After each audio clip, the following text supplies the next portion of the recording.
Maitei na Malem da Lady Bamaka Chin Cookie Singna Taliba demand Keidounungda Mangphaonaba Ngamloi haina transgender activist Malem Thongam na Fongdokre ngasi Manipur Press Club ta pangthok pau gi mifam amada Malem Thongam na hai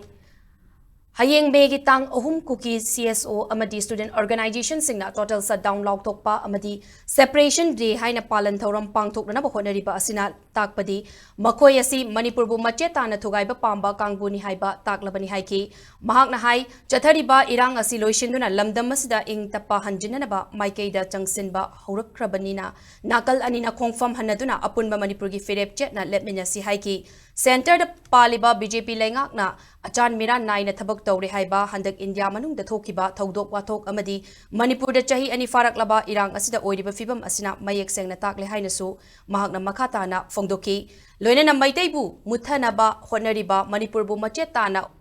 Kainana Honariba Kangbu Asi Punateng Minasi Hainasu Mahagna Makatana Haiki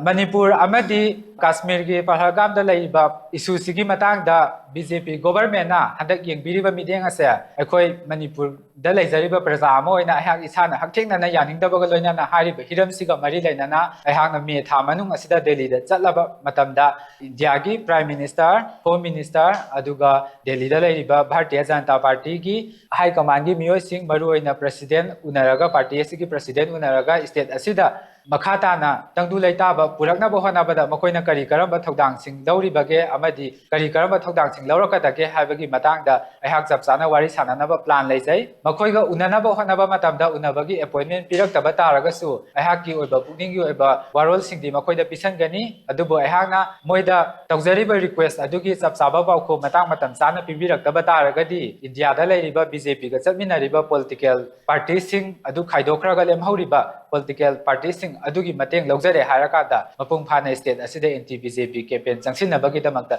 sem saragani haiba wafam simasu thamjari